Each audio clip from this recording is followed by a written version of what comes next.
Oi, oi, oi, boa tarde, boa tarde, boa tarde. Estamos de volta através das ondas do canal Educação com mais uma transmissão de aulas para o curso técnico em Finanças.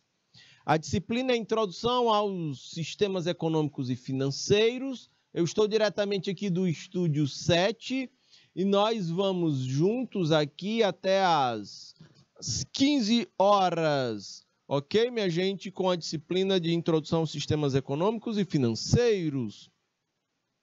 Hoje é dia do amante do livro. Hoje é dia do porco, ok? Boa tarde, boa tarde. Tá bom, minha gente?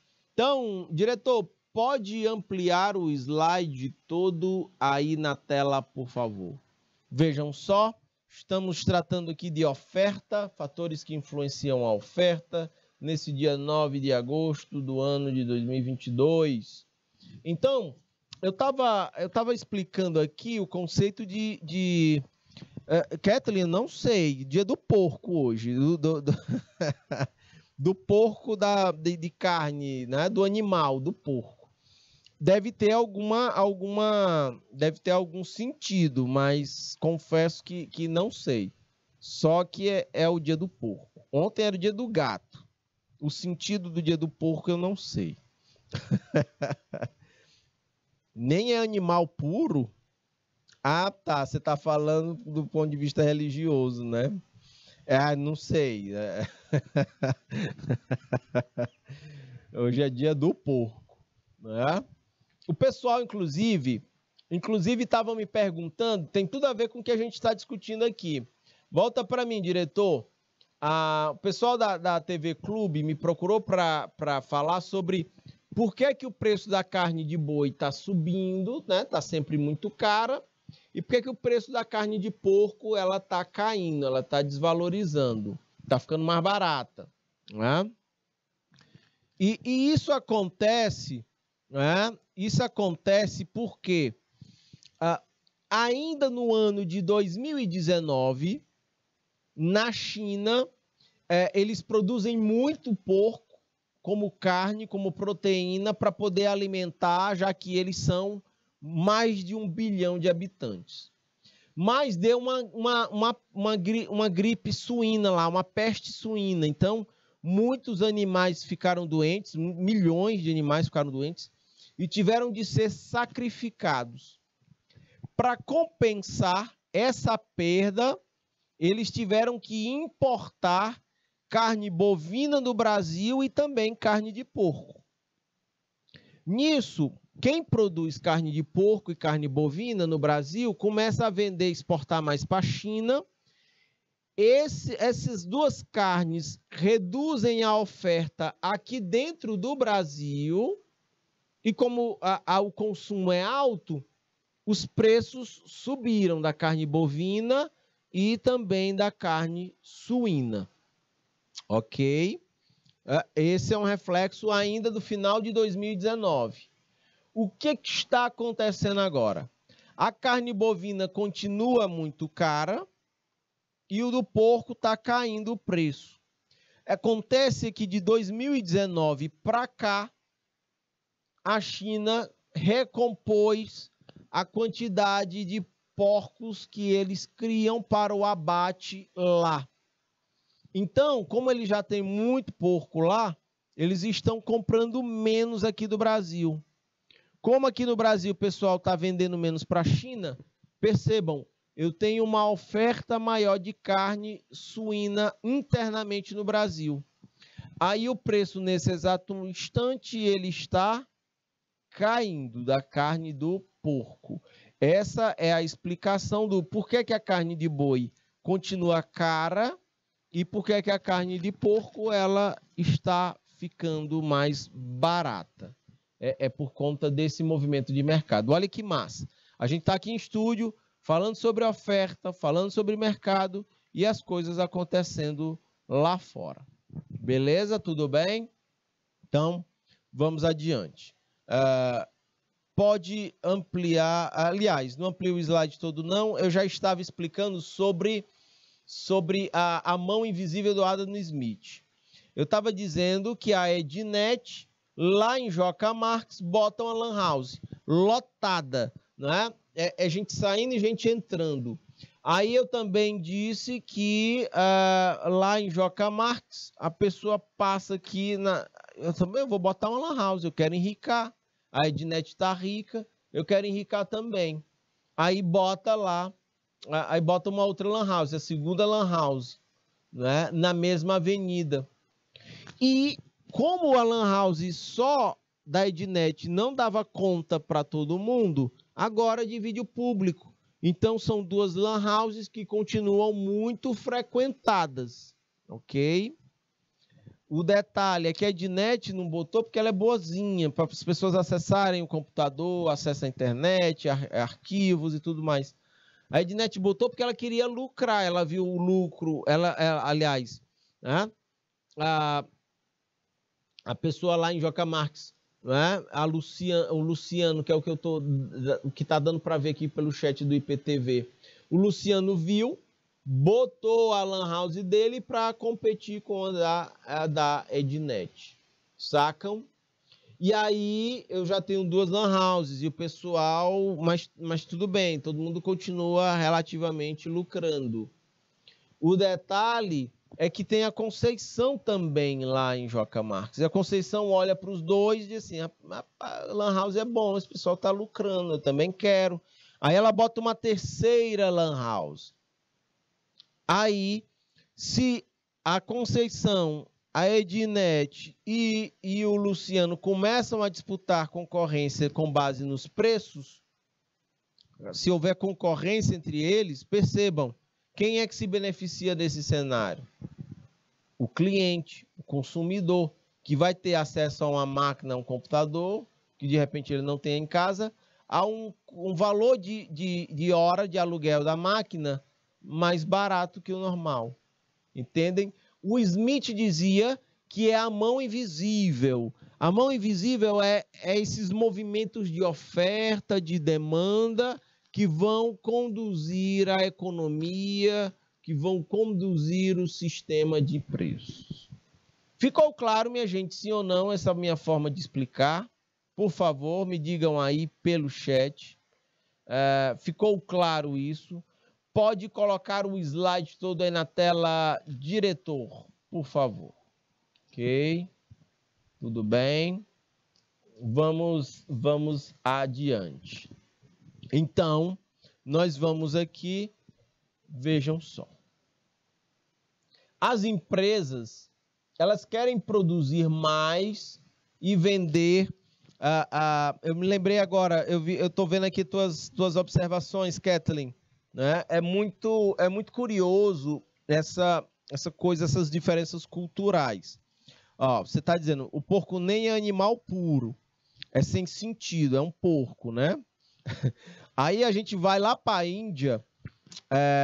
Na Índia, o que não pode ser abatido é o boi, é a vaca, porque a vaca é considerada sagrada. Então, tá lá, a vaca não pode ser abatida, não pode ser usada como alimento, porque na vibe lá da Índia, eles já são, a vaca é considerada sagrada lá.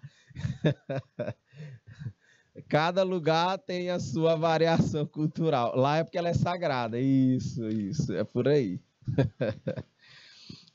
Vejam só. Minha gente, então vejam. Continuando a focar aqui na estratégia, na oferta. Então, isso, sagrada. Isso. Tinha uma novela que falava disso, inclusive. Não sei se é por causa do leite. É por causa do leite? Não sei. Agora aí eu não sei, a Kathleen. Né? Tinha uma novela que falava um pouco disso. Acho que era Caminho das Índias. Ela falava da Índia e mostrava isso, que lá na Índia a vaca ela é sagrada, né? Para os indianos e a religião deles lá, que é politeísta, né? São muitos deuses que eles cultuam lá na Índia. Minha gente, as empresas podem ter certeza, meus caros futuros técnicos em finanças, as empresas querem produzir o máximo possível e vender isso ao preço mais alto possível. Esta é a intenção de qualquer empresa. Ela quer vender pelo preço mais alto possível as maiores quantidades possíveis. Porque se isso acontecer, ela estará maximizando o lucro. Ok? E aí eu destaco em amarelo esse conceito trabalhado pelo Rossetti, né, para lucrar. Isso, Kathleen. Abre aspas. A oferta de um determinado produto, né, é determinada pelas várias quantidades que os produtores estão dispostos ou aptos a oferecer no mercado, em função dos vários níveis possíveis de preços em um determinado período. Logo, cria-se um choque de interesse. Olha o choque de interesse aí. Você tem povo de Joca Marques, Kathleen, povo de Floresta do Piauí, Francinópolis, Parnaíba, Queimada Nova. Você vai ter aqui, de um lado, quem quer comprar, volta aqui a imagem para mim, diretor, quer comprar pelo preço mais baixo possível. Quem quer vender pelo preço mais alto possível. É desse encontro entre oferta e demanda, entre quem compra e quem vende, que a gente tem esse negócio chamado de mercado. E a gente vai ter a formação de preços de mercado. Então, é importante essa noção para vocês enquanto futuros técnicos em finanças. Né? O detalhe é que a gente sempre vai ter um mercado com preços oscilando aí em torno desses diferentes interesses. Por vezes, os preços estarão mais altos, beneficiando quem vende. Por vezes, os preços podem estar em baixo, beneficiando quem compra. Né? Isso pode acontecer. Tá bom?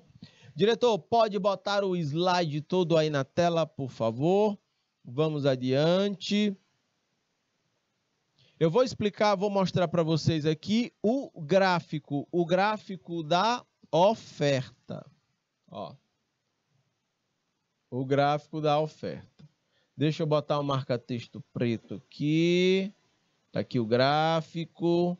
Aqui é o eixo dos preços, aqui das quantidades. E aqui é a curva de oferta. Aqui. Oferta. Na aula passada eu mostrei o gráfico da demanda. Vejam só. Eu usei na aula passada o exemplo da barra de chocolate. Vou continuar usando a barra de chocolate. Olha só, Kathleen. Aqui eu vou ter uma barra de chocolate sendo vendida a R$10. Ok? A R$10, essa barra de chocolate, eu vou ter preço baixo, né? Como eu estou falando de oferta, você vai já entender, Kathleen. Na aula de hoje, você vai já entender. Perceba, quando eu estou falando de oferta, Kathleen, eu estou falando do ponto de vista da empresa.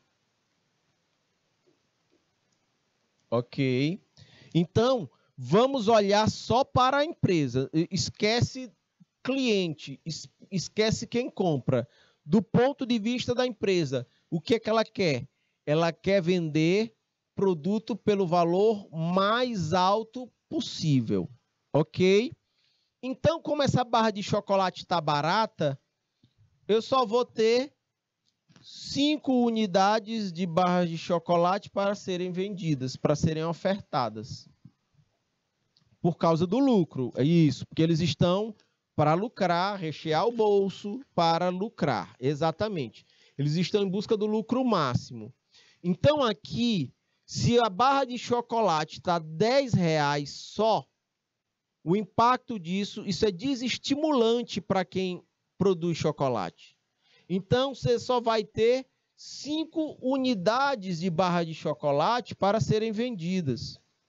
Aqui são 5 unidades, ó. Tá bom? Ó, o eixo das quantidades aqui.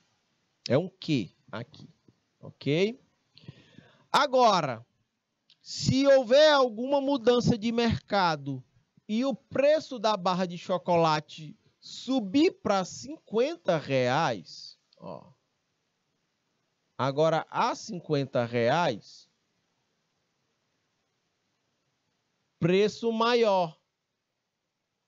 Então, quem produz chocolate estará mais disposto a vender chocolates. Então, olhem aqui, subiu para 25 unidades de barras de chocolate. Ok, deixa eu só apagar aqui esse negócio e continuar aqui a minha mão de obra. 5 unidades de barra de chocolate. Subiu, ó.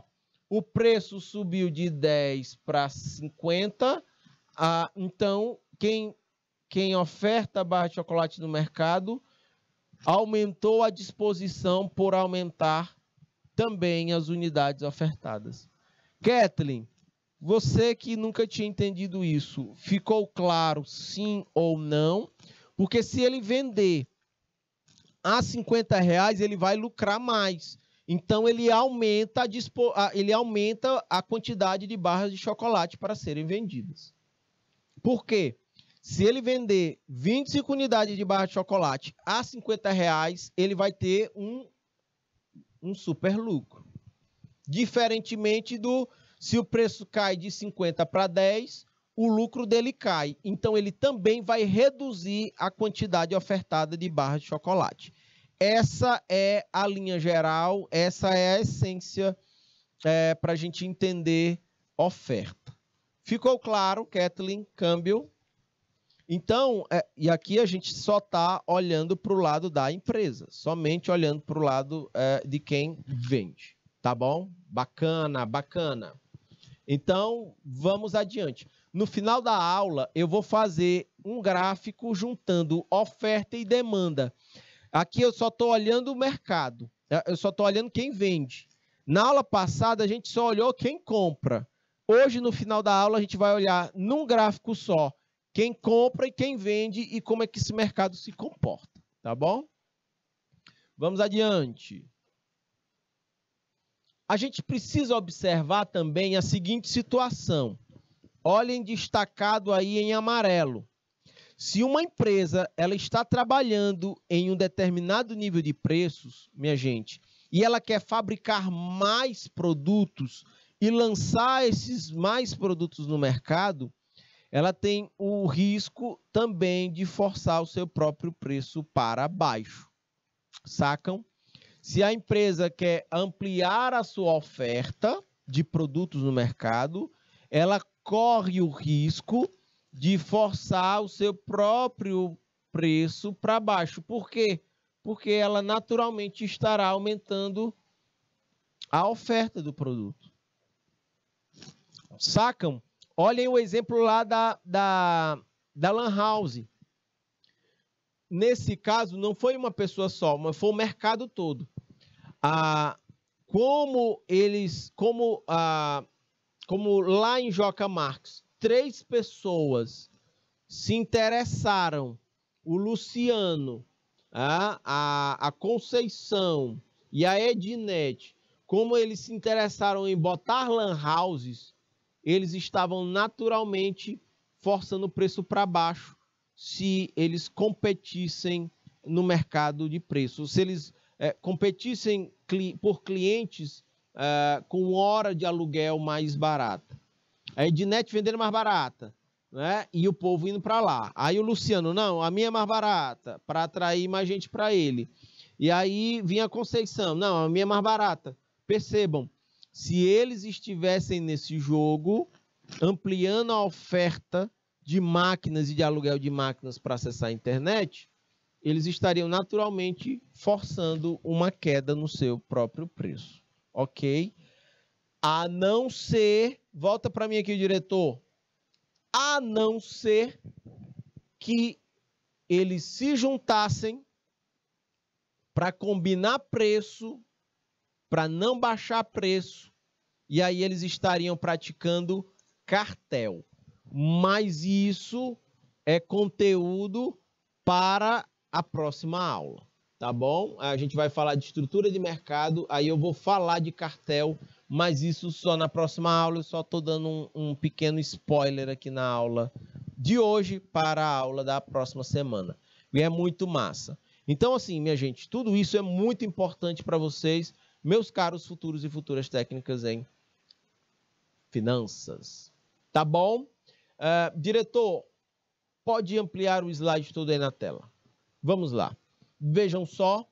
Assim, toda a produção que deverá ser lançada no mercado de forma controlada, ela será lançada no mercado de forma controlada para que não sofra prejuízos com isso, as empresas. Vocês sabem o que está acontecendo nesse exato instante dessa forma?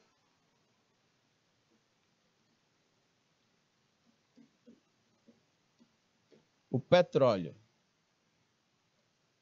O petróleo está se comportando exatamente assim.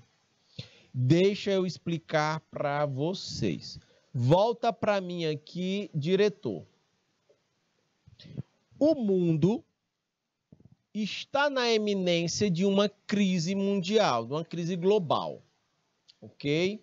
Por quê? Porque os Estados Unidos estão em crise, e se eles são a locomotiva mundial, se eles desacelerarem a economia deles, a economia dos outros países também irão desacelerar. Por isso, a iminência de uma crise global. Ok?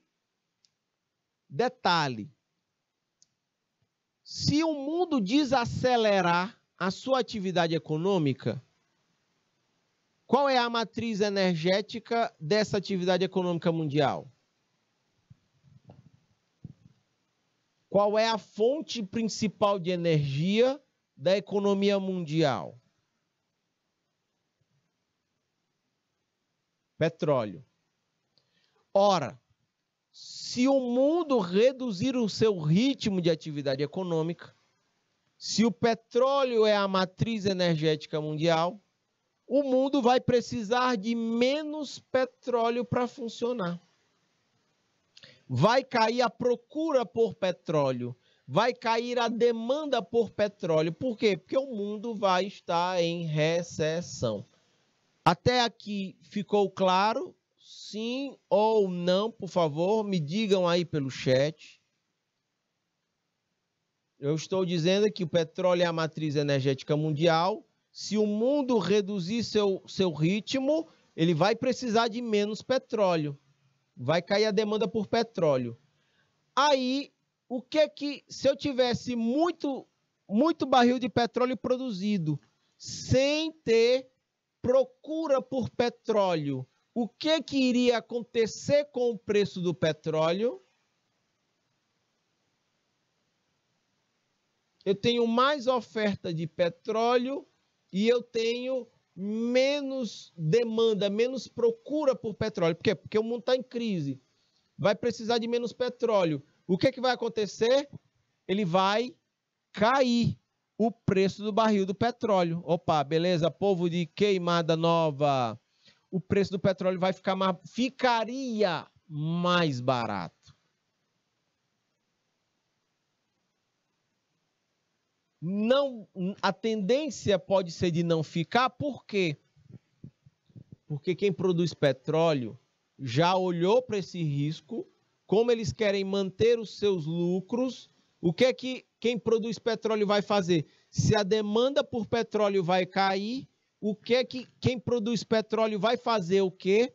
Se o preço do petróleo vai cair, o que é que a oferta vai fazer? O que é que os países vão fazer com a oferta de petróleo? Quem produz? É tudo fruto da reflexão que nós estamos tratando aqui em sala de aula, viu?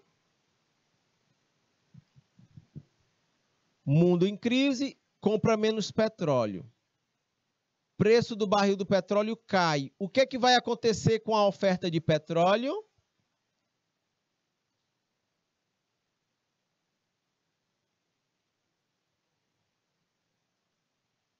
Câmbio. Será que se eu espremer sai suco de laranja? Deixa eu espremer mais. O que é que vai acontecer com o preço do barril do petróleo? Mundo em crise vai comprar menos petróleo. O preço do barril do petróleo tende a cair por conta disso. E aí o que é que os países produtores de petróleo vão fazer? Vão baixar os preços, vão baixar a oferta de petróleo. Exatamente. Para manter a oferta e a demanda por petróleo no mesmo nível. Para tentar segurar os preços e não reduzir suas margens de lucro. Exatamente, Catherine. É por aí. Vão encontrar um nível de equilíbrio mais baixo, mas que mantenha as suas margens de lucro.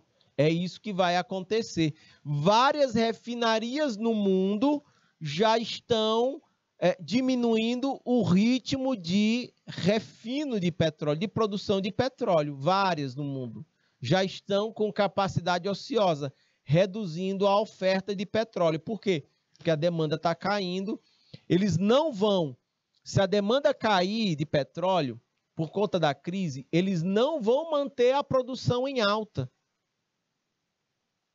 Porque eles teriam prejuízos. Eles vão baixar a oferta, o volume, a quantidade produzida de petróleo também. Ok, minha gente. É exatamente isso que está acontecendo no mundo relacionado a petróleo. Então, pode ser que o petróleo fique oscilando entre $90 o barril e 100. Ele poderia cair mais se a oferta se mantivesse, mas os países produtores de petróleo estão reduzindo a operação, então o preço do dólar do barril do petróleo tende a se estabilizar entre 90 e 100 dólares. Diretor, pode ampliar o slide todo aí na tela, por favor. Então, vejam só, para avaliar esses níveis de preço e aceitação de seus produtos, a economia estuda a variação das quantidades ofertadas em função da variação do preço. Nós estamos fazendo exatamente isso quando a gente para analisar o comportamento do preço do petróleo. Se não tem demanda, abaixa o preço. Isso, Davi. Só que, como o preço iria baixar, quem oferta petróleo... Deixa eu voltar para o gráfico. Quem oferta petróleo... Olha o que é que acontece aqui, ó. Aqui vai acontecer o inverso. Deixa eu apagar aqui, aqui.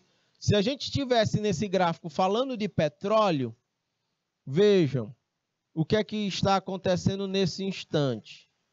O preço, né? Aqui, o preço do petróleo está caindo. Logo, a oferta de petróleo também tende a cair. Ok? Por quê? Porque eles não vão lucrar tanto. Então, eles não vão manter o mesmo ritmo de produção. Eles vão baixar, né, o nível de produção de petróleo. Tá bom? Porque o lucro vai ser menor.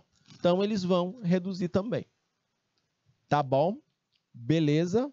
E aí acontece o que a Kathleen está dizendo, é um novo equilíbrio num patamar mais baixo. Ele não vai ficar desequilibrado, demanda muito baixa e oferta muito alta. Não, eles vão baixar a oferta para ficar razoavelmente equilibrada com a demanda de novo. Tá bom? Beleza, aqui eu estou usando o gráfico para mostrar o petróleo, que se o preço do petróleo está alto e cair, a quantidade ofertada de petróleo também vai reduzir. Ok? Podemos dizer, minha gente, que a quantidade ofertada, olha o exemplo, de petróleo, depende diretamente dos preços. Quanto maior forem os preços, maior tende a ser a quantidade ofertada. Se os preços forem mais baixos, então a quantidade ofertada também vai ser mais baixa. É diretamente proporcional. É diretamente proporcional. Porque as empresas querem vender o máximo de petróleo pelo preço mais alto possível. Não é o caso agora, não é o cenário agora. Ok? Evidentemente que nunca conseguirão, salvo se for uma empresa monopolista, porque existem pessoas dispostas a gastar somente um determinado valor por um produto. A não ser que seja monopólio. Aí, no monopólio, mas isso é assunto para a próxima aula, eu só vou aprofundar isso na próxima aula. No monopólio, uma empresa pode conseguir aumentar o preço e ter um super lucro, ela pode conseguir baixar a oferta, manter preço alto e ainda assim estar lucrando. Mas a gente só vai tratar disso na próxima aula, tá bom? Na estrutura de mercado. E aqui entram pontos muito interessantes para a gente destacar, viu? Olhem só isso. Eu tenho aqui fatores determinantes da elasticidade da oferta. Deixa eu traduzir esse termo, povo de Queimada Nova, Kathleen, Davi. Deixa eu traduzir isso aqui, ó. Elasticidade significa sensibilidade. Sensibilidade das quantidades ofertadas em relação ao preço. Eu vou dar alguns exemplos que vai ficar muito fácil para vocês entenderem isso. Volta aqui para a minha câmera, diretor, por favor. Vejam só.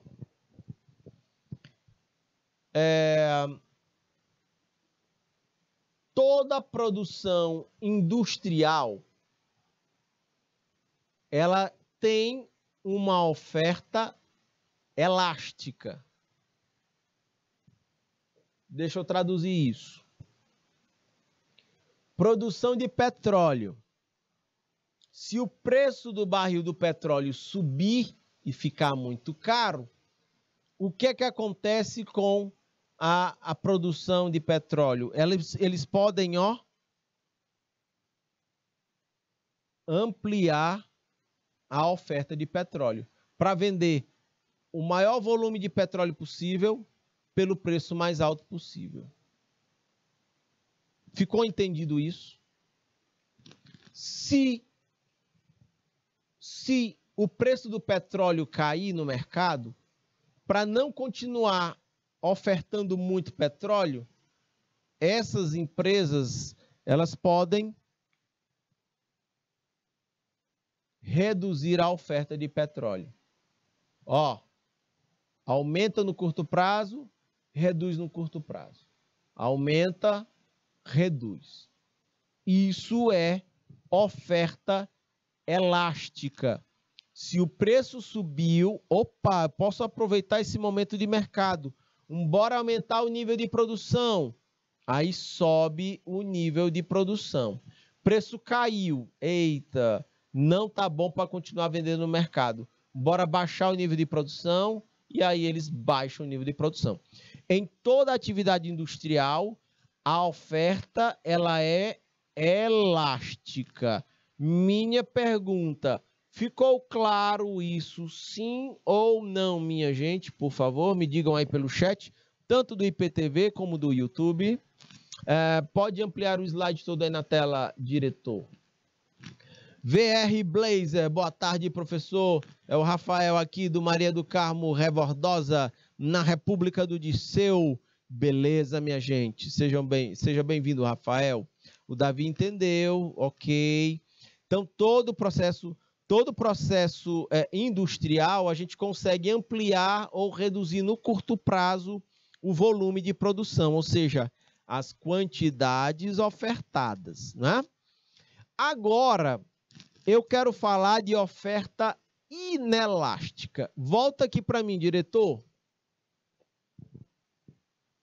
Também é fácil de Vejam só.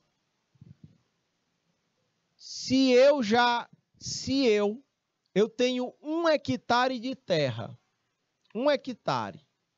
Nesse 1 hectare, eu plantei arroz. A saca de arroz, ela estava sendo vendida a R$20. De repente, esse saco de arroz subiu para R$50. Minha pergunta para vocês, eu vou conseguir, no curto prazo, aumentar a minha produção, o meu volume, a minha oferta de arroz? Eu vou conseguir aumentar a minha produção de arroz para aproveitar este aumento no preço do saco de arroz? Esta é a minha pergunta. Eu já tenho 1 hectare plantado de arroz. Eu tinha já uma previsão de ganho em cima de R$20 cada saco de arroz. Detalhe, o preço do saco subiu para R$50. Minha pergunta, eu consigo aumentar minha produção, minha oferta de arroz no curto prazo para aproveitar essa valorização da saca de arroz? Essa é a minha pergunta. Câmbio. Eu consigo isso? Sim ou não? Por favor. Estou aguardando as participações de vocês aí pelo chat.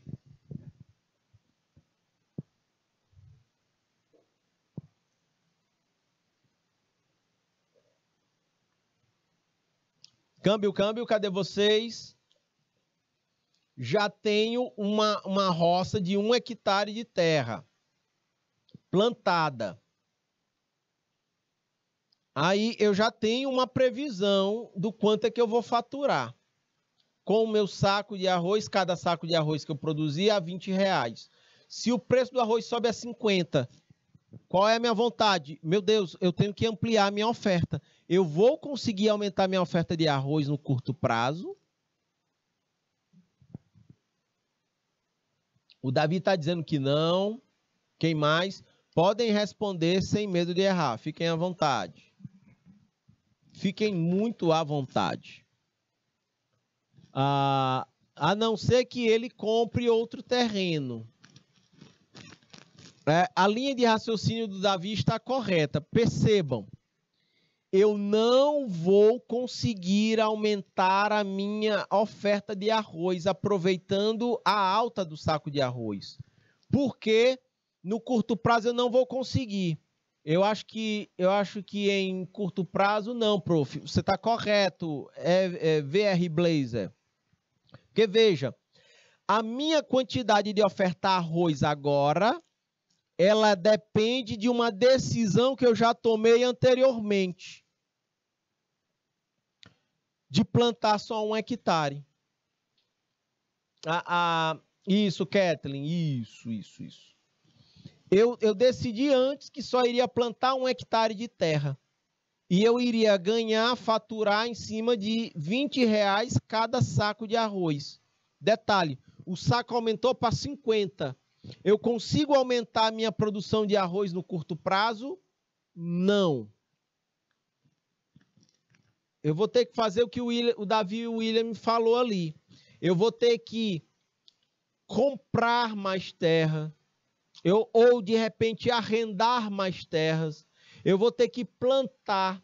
Eu vou ter que esperar crescer para chegar no ponto de colher. Só aí é que eu vou ampliar a minha capacidade de ofertar arroz. Detalhe, o tempo já passou. De repente, o saco do arroz já foi cair o preço. Só que aí eu aumentei a minha oferta ou seja, produtos agrícolas, a oferta ela é inelástica. Eu não consigo aumentar no curto prazo a minha produção, porque ela depende de decisões que eu tomei anteriormente. Sacaram isso? Olha essa linha de raciocínio. Eu já plantei 5 hectares de arroz. 5. Eu estava pensando em lucrar vendendo cada saco de arroz a R$50. Aí o preço do saco de arroz caiu para 20. Eu vou conseguir reduzir a minha oferta de arroz no curto prazo? Sim ou não? O preço caiu. Eita, vou lucrar menos. Eu consigo reduzir a minha oferta de arroz no curto prazo?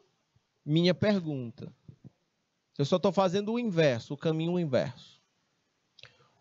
Eu tinha uma grande oferta de arroz e eu ia vender a 50. Aí o preço do arroz despencou para 20. Eu vou conseguir reduzir a minha oferta de arroz no curto prazo?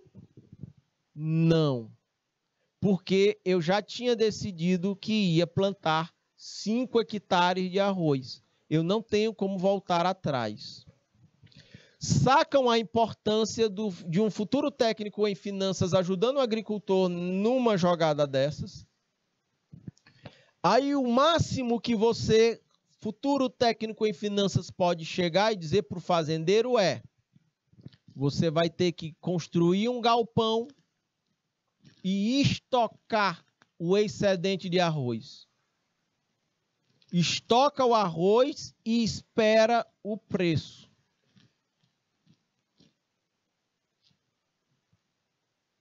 Se eu estou produzindo arroz, é 20.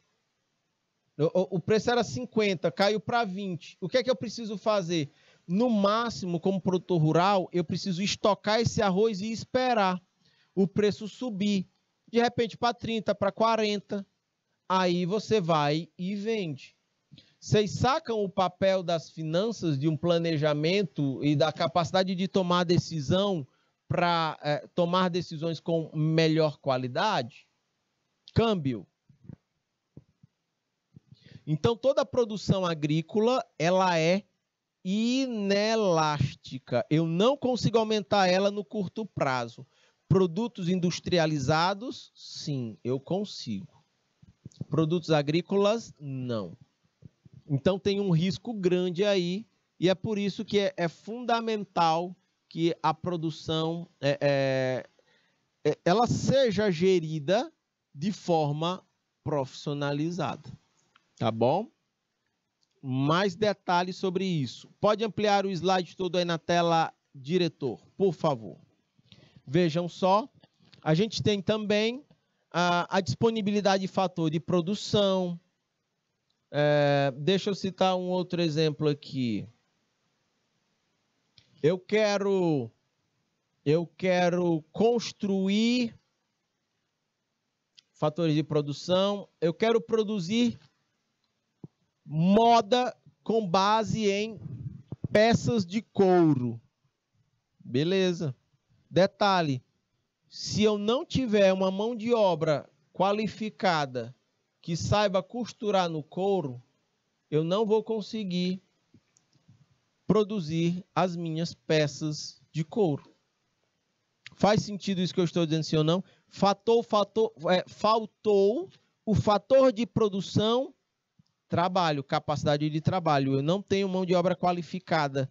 Então, eu posso ter vontade, eu posso ter capital para produzir peças de couro, mas eu não tenho mão de obra qualificada, me faltou. Eu não tenho disponível o fator mão de obra qualificada. Então, isso pode afetar a oferta. Eu estou querendo ofertar peças de couro no mercado para serem vendidas, uma moda de couro, mas eu posso não conseguir ofertar porque eu não tenho fatores disponíveis para isso. Pode ser, inclusive, do processo produtivo. Vejam, a minha oferta, ela pode depender do meu processo produtivo. Se o meu processo produtivo for moderno, a minha capacidade de ofertar, ela é maior. Olhem lá os produtos industrializados. Se o meu processo de trabalho for artesanal, a minha capacidade de ofertar produtos ela é menor, ela é mais baixa, porque a minha produtividade do trabalho também vai ser mais baixa. Sacaram isso, por favor? Então, a minha oferta do que eu venho a produzir depende muito. Eu tenho fatores de produção para isso, beleza. Isso pode ajudar na minha oferta de produtos ou serviços. Agora, a tecnologia também vai impactar.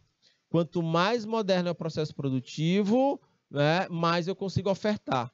Quanto mais artesanal é o meu processo produtivo, mais baixa será a minha capacidade de ofertar produtos ou serviços. Ok? E tem outra coisa massa. Olhem isso. Imaginem a seguinte situação. Uma empresa olha para o mercado e percebe que ela verifica no mercado que ela poderia vender mais 20 mil unidades do seu produto. Essa empresa produz parafuso. E ela poderia, o preço do parafuso subiu. Então ela poderia, se ela vendesse 20 mil unidades a mais, ela iria lucrar muito mais. Detalhe, tem fatores que mesmo nesse processo industrializado, tem fatores que impedem a empresa de aproveitar essa oportunidade de lucrar. Primeiro, os equipamentos dessa minha empresa de parafuso, ela já está trabalhando 24 horas por dia, 7 dias na semana, ou seja, eu não tenho mais como produzir 20 mil peças a mais de parafusos, porque toda a minha capacidade já está ocupada. A minha empresa já trabalha os 3 turnos, de manhã, tarde e noite, eu não tenho como abrir mais um turno de trabalho para produzir os meus 20 mil parafusos a mais. Estou limitado. E os meus fornecedores, eles não vão conseguir atender a minha demanda por insumos para produzir mais 20 mil unidades de parafusos. Então, vejam, mesmo em processos industrializados, que tem uma oferta mais elástica, que eu posso aumentar ou reduzir minha produção no curto prazo, mesmo isso tem uma limitação, tem um teto. Perceba que não depende apenas da empresa oferecer mais produtos ou serviços. Aí o destaque em amarelo. Os fatores agregados colaboram para o processo produtivo. Eles são escassos, não é? E por isso minha capacidade de ofertar também tende a ser escassa. Nesse caso é o tempo. O tempo é escasso. Aqui tem um outro exemplo que é de energia. Energia elétrica produzida pelas hidrelétricas. O detalhe é que esse mercado de energia elétrica, ele tem suas limitações. A limitação deles são os rios. Nem todos os rios, não são todos os rios que estão aptos ou são adequados para se investir instalando usinas hidrelétricas. Eu tenho uma restrição natural aqui. Então, a sociedade pode não conseguir produzir mais energia elétrica, porque nem todo rio é capaz de gerar energia elétrica. Ou seja implantada uma hidroelétrica. Aí entra a história da diversificação. E nós temos energias agora geradas a partir da captação de velocidade do vento e de energia solar. Ok? Essa é a nossa valência. Percebam, minha gente, que o fator tempo no processo produtivo, ele é muito importante de ser analisado. Minha gente, isso aqui é muito interessante para que a gente possa perceber o impacto disso, né, na gestão das finanças de uma empresa. Ok? São potenciais e são pontos fracos. São pontos fortes e fracos de uma empresa. E a gente precisa ter clareza sobre isso. E aí eu destaco em amarelo.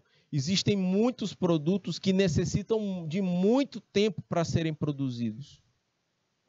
Olha um exemplo aqui. Vinho.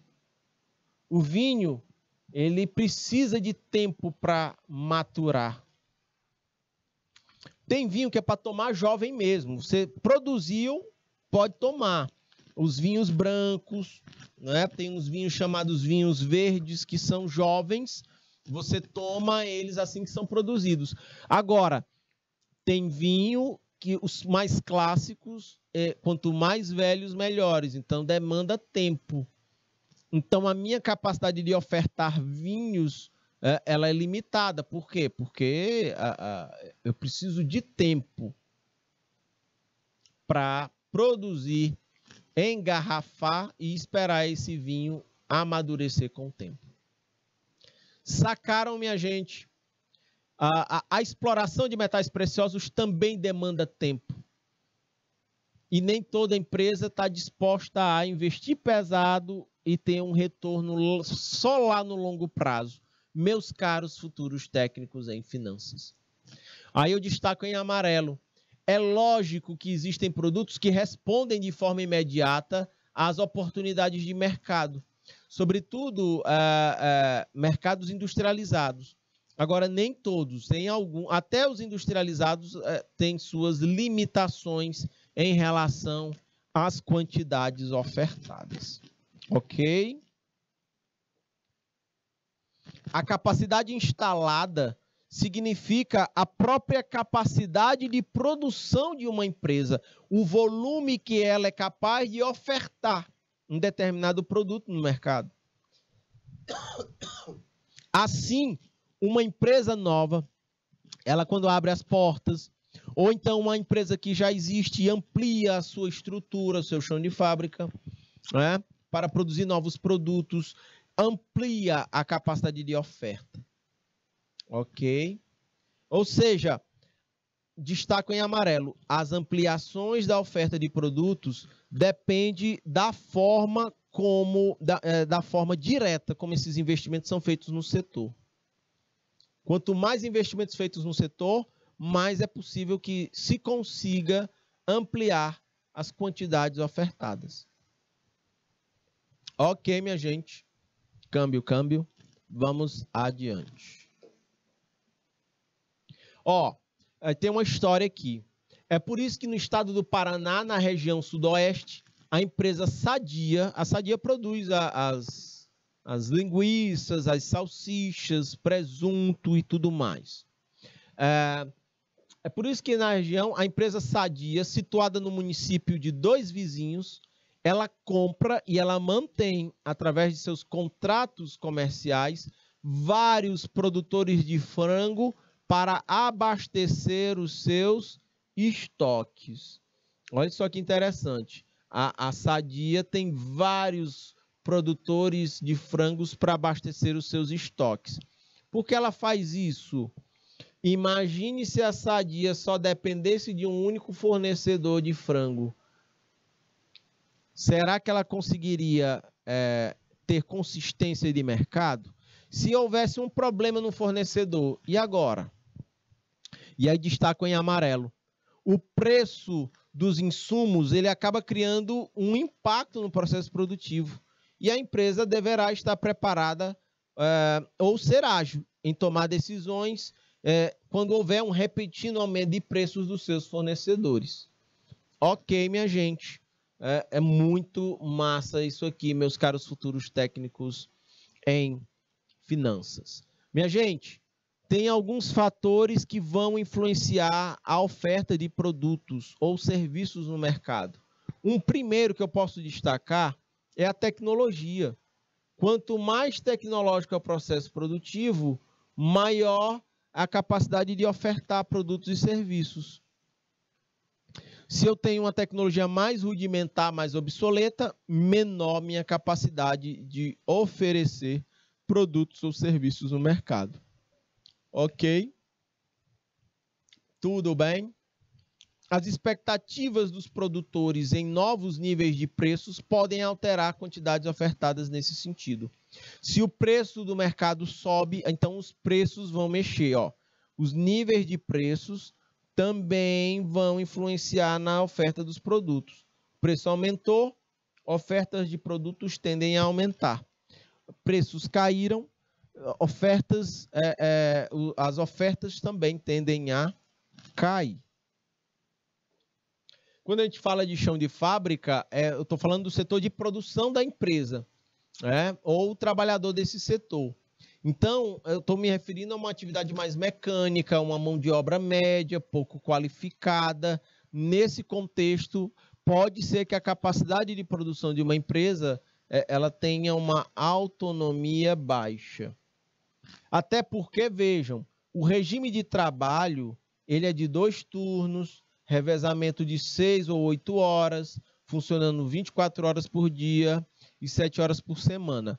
Essas limitações na capacidade de trabalho, obviamente, reduzem o volume produzido. Por isso que é necessário ganhos de produtividade, produzir mais em menos tempo. Eu vou explicar para vocês aqui o equilíbrio de mercado juntando tudo, oferta e demanda. Preços, quantidades, a curva de oferta e a curva de demanda. Tá aqui a barrinha de chocolate. Vamos lá. Aqui. A barra de chocolate, a mesma, a R$50. Olha só. Tá cara, né? Eu só vou ter 5 pessoas querendo comprar barra de chocolate. Ao mesmo tempo, a R$50 eu vou ter 25 unidades de barra de chocolate para serem vendidas. Eu tenho mais barra de chocolate do que gente para comprar. Isso força uma queda de preço. Se o preço cair para R$10, opa, tocou a curva de oferta. Eu só vou ter 4 unidades de barra de chocolate para serem vendidas. Mas como a barra ficou a R$10, eu vou ter 30 pessoas querendo comprar barras de chocolate, mas só tenho 4. Aí isso força um aumento de preços. E nisso a gente vai ter preços oscilando o tempo inteiro no mercado, porque eu sempre vou ter oferta e demanda variando. Ok? Minha gente, eu estou encerrando o nosso encontro por aqui, tá bom? Grande abraço, fiquem com Deus. Eu volto com o projeto de aprendizagem interdisciplinar.